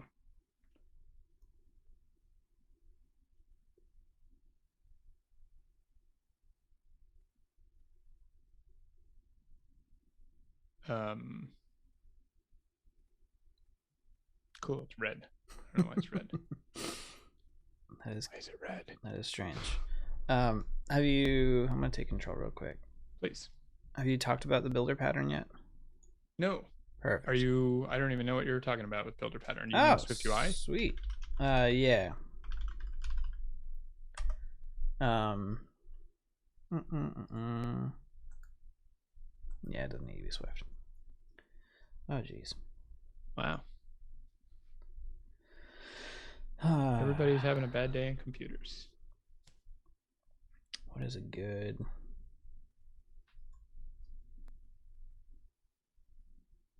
I don't know if you're going to find a diagram. I don't know if there's a diagram for it. He's going to do this justice. Oh, that's actually not bad. It reminds me of Neem Sarah's cupcake examples. Yeah, yeah. So a builder, and you'll see this a little bit more straightforward in the code. You give it little like attributes, and then you tell it to build, or in this case of this diagram, get meal. So let's see if we can make this a little bit bigger.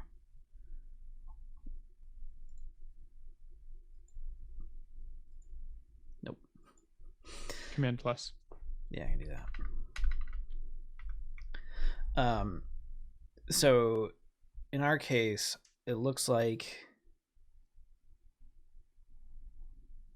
we have some builder probably called meal, and so we're adding the attribute of a burger, then we're adding the attribute of a beverage, and then we're adding the attribute of a donut because that seems to go with all of this.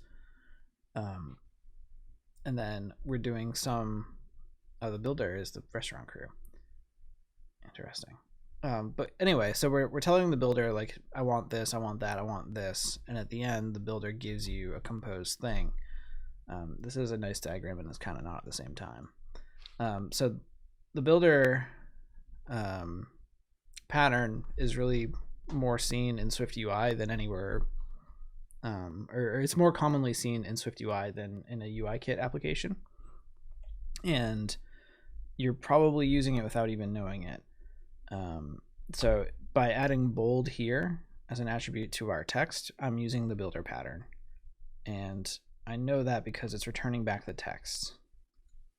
And so it behind the scenes is sort of calling that final build, but I keep giving it these little attributes as I'm going. Oh, interesting. So I've always heard of that as the Fluent API pattern, where you can chain functions together where each one modifies the thing and returns the modified version. I guess that's also the builder pattern. It is also the builder pattern. Cool. It's like pattern versus syntax. Maybe Fluent API is more syntax. Yeah. Builder is the idea of taking this one thing and passing it from step to step and doing something new to it at each step. Right. And you might more traditionally see a .build as the final function in the builder pattern. SwiftUI kind of does it for us, and I'm being a little bit loose with it too, because to your point, this is a fluid API, but it is behind the scenes using the builder pattern so that when body is eventually called, it's technically calling build on all these things and it's composing it into what it is. I just connected something in my mind, which is this whole like SwiftUI's deal, the whole thing where you like you're not sort of running code, you're more declaring. Like there's no return here. You're not like doing things. You're declaring what things are. Mm-hmm. Uses a Swift feature called result builders. Yes. Builder. Yeah. It is the builder pattern. I'm glad I could teach you something today. So yeah, that's as much as I wanted to talk about the builder. We can kind of drive it home more by making a more direct builder, but I don't know if that would be too pedantic in our case. But we can now that we have a working view, we can talk about Mvvm. I just want to see. Do we want our bookmark button to work in the bookmarks view or not yet? Sure. Well, we've got 15 minutes left, so let's. Okay. Let's do do a one-line change. Okay. Yeah, one line. Let's go for it. So we're gonna just take the button action here and go bookmarks dot. We should probably add a toggle, but I'm not going to. I'm just gonna say if bookmarks dot is bookmarked. This should really be post. If bookmarks is bookmarked, then bookmarks, remove bookmark, else, bookmarks, add bookmark. I don't know if that's gonna work because it's an observed object, so as soon as you remove it, I mean, it's gonna work, but I think it's gonna work better than you think it's gonna work, because as soon as you remove it, it should remove it from the list. Well, that's probably what you'd want. Yeah. That's how it works in, just to pick a random example, the New York Times app has exactly this feature. And if you hit the little bookmark in the row, it immediately goes away. I don't necessarily agree with that, but that's how it works. So yeah, we can now talk about Nvvm. You're gonna see that this is a very similar diagram to MVC. It's actually an amazing diagram. Open image, a new tab. I have a 3-second rant about the differences between Nvvn and MVC on iOS. So we have our view and our model still that we used to have in MVC, and now we've got this thing in the middle that's a view model and not a controller. And to contrast that, let's pull up this diagram. It's the same. It is and it isn't. So what's important is what's above the arrows. So the view model goes and asks the model for something. The model tells the view model what it is. And then it tells the view to do something. Something happens in the view that triggers the view model to do the model stuff. We have that here where request goes into the controller goes to the model comes back to the controller goes to the view goes to the user. What's important for MVVM is this data binding and commands. There is no binding here, and in our table view there was no binding. We were just talking through functions. Data binding is taking something from the view and putting it, giving the view model control over it. You're gluing them together. It's like a formalized version of what we were just happening to do with our view controller and other controller. We're not just saying we'll write some functions so these stay in sync. We're saying we're writing magic code provided by the system so that these must stay in sync. Yeah, and you almost did it too with the observed object thing. So we're creating a binding between our bookmark controller. Oh man, how do I get rid of the preview? Command return. Command return. So we've actually, from this being a published object and this being an observed object, we've sort of bound our bookmark controller to our bookmark view. That would be one of those bindings that Nvvm is talking about. So we could make a view model for this, but our bookmark controller is kind of sufficing as our view model. And that kind of goes back to what we said earlier, where the names of the things don't really matter, but they also do. So we're describing two different relationships, but we're using the same object to satisfy the two different relationships. And so we could name the thing controller, we could name it view model. Neither is right, neither is wrong. My mini rant about that is that Apple says use model view controller. They hamper the view and the controller by making them one thing. The community rebels and creates model view, view model to be what the promise of model view controller had always been, because model view controller as provided by Apple didn't quite cut it, and then maybe came back around full circle to model view controller again when people realized you could do things like view controller containment and sort of have the view controller live above the view, which people hadn't really been doing as much. End of rant. One slight correction: the community didn't come up with Nvvm. It's been around for forever. Good point. Um, Somebody came up with it. Someone did. Probably in a community. Yes, just not ours. Right.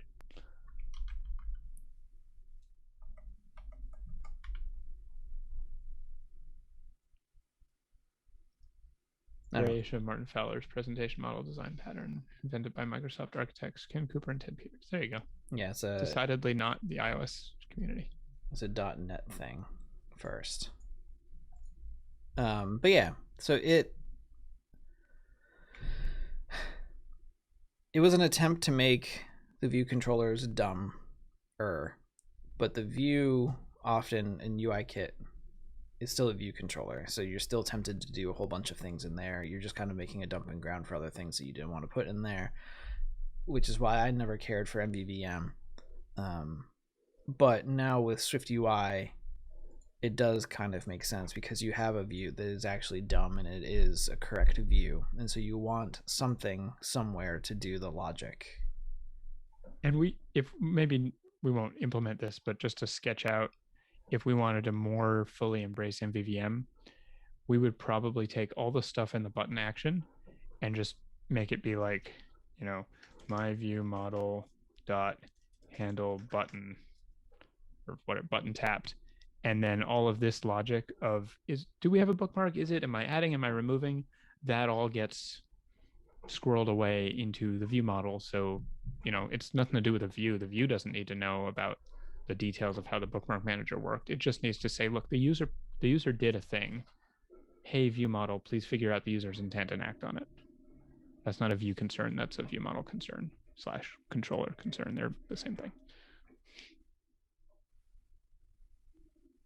Except when they're not. And I guess, maybe it is worth going through the exercise of making the view model, because we could even put the bookmark controller inside the view model, and we could keep a more pure Mvvm inside of our bookmark view. Yeah, sure. We could also, just practically speaking, since we're really only talking about pulling this out, we could pull that into the bookmark controller, but I'm game for either. Actually, I'm not game for either. I believe there are serious problems with embedding an observable object inside another observable object. You have to do a bunch of malarkey to get the one to notify the other that things have changed. So it's not sadness may lie down that road. You can do it, but you basically have to do everything manually. You can't have it sort of forward its observation stuff. Yeah, let's not do it then. Yeah. But we can pull out that little bit into a view model, just so we have what that relationship. Separate view model. That's a good idea. Yeah. Oh god, I brought back the preview.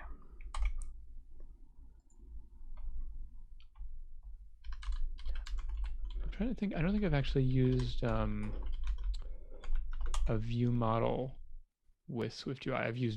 I've used models directly, but not really view models. I'm interested to see what you have in mind.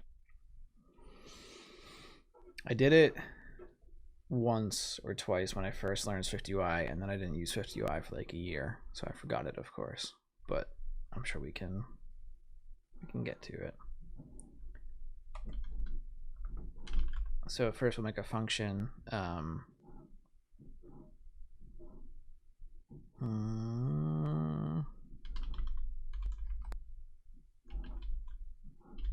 For updating bookmark, they'll take in a post, and then we can pull this out,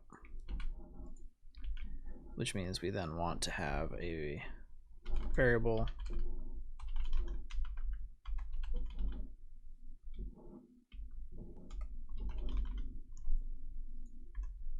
that we can then come down here and say view model dot update bookmark.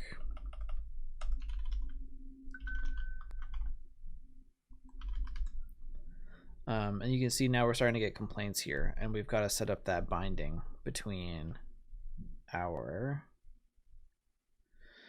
oh geez. You can use the singleton if you want. Or you could pass in,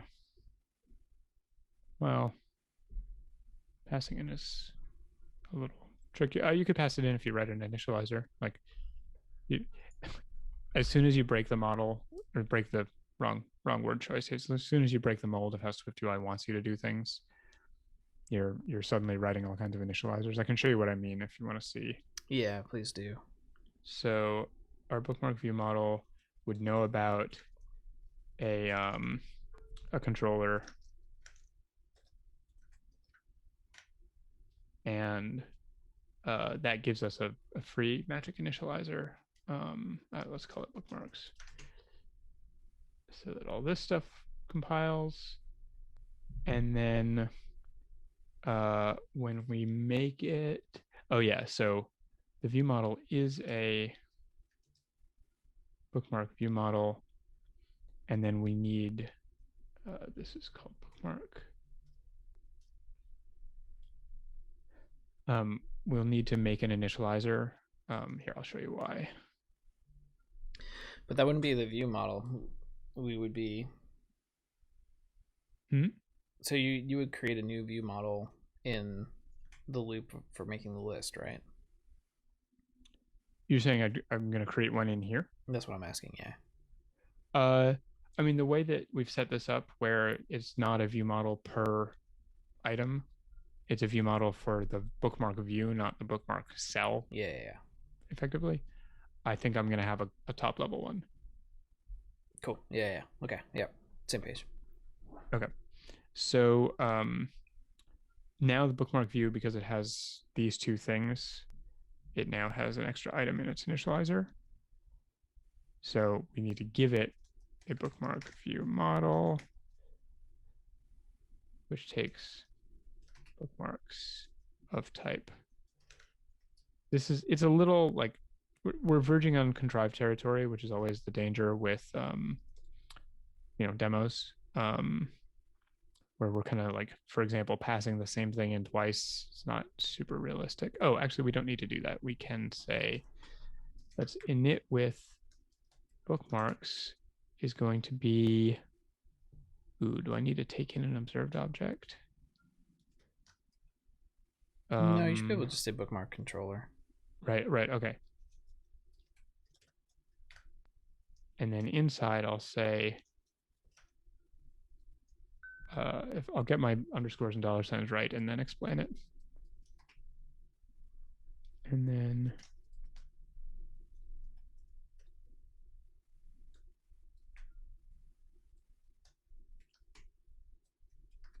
that thing where you don't know whether it's failing because code isn't compiling, or it's failing because you need to restart Xcode. I think that's supposed to be dollar sign. Well, I think this needs to come in as an observed object of type bookmark controller. Huh.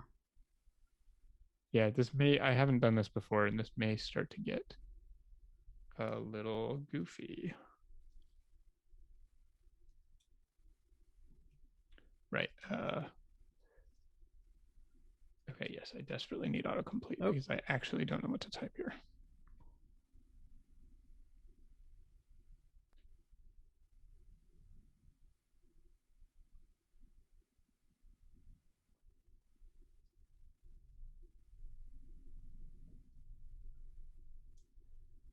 Is it projected value or wrapped value? It's wrapped value.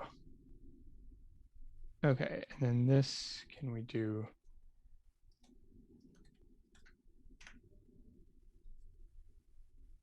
See, this is where I'm not even sure.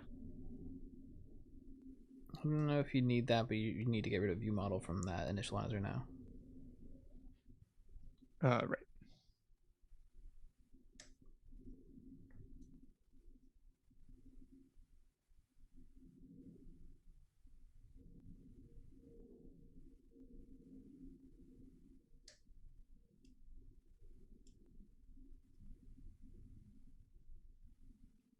Right, so now we need to get an observed object of that. So how do you do that? That's not it. I thought it might be a dollar sign, but it's not. So I may just have to go wrapped value. There we go. And again, this is not like, this is the Singleton pattern butting heads with the normal SwiftUI way of doing this. So I wouldn't necessarily follow the bulk of this example. It's more just a sketch of how the different pieces would fit together.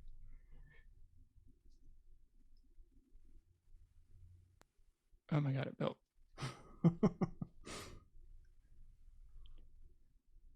And that's always going to be the problem with demos of like architecture stuff is you want to keep the app simple enough that you can understand it in the course of a demo or a blog post or something.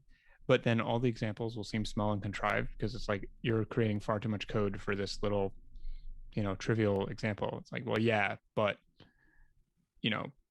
project forward in your mind needing to do a bunch of things, and then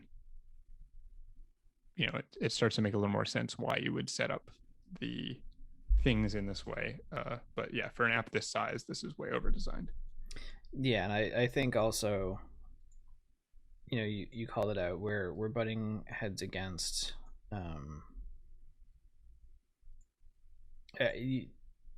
you said the limitations of SwiftUI. I would even go so far as to say the mixed UIKit SwiftUI, because you might not have a singleton in a SwiftUI app. Totally. Yeah, I agree.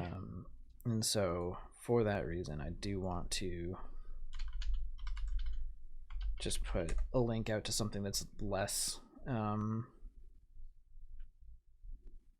that's a good example. A good point also. Like, I've never used Nvvm with SwiftUI, so if other people have figured out better patterns. Yeah, people have kind of circled Mvvm as the pattern for SwiftUI already. And I'm hesitant to go along with that because I think I would come right back with Redux, but go on. Yeah, well, I think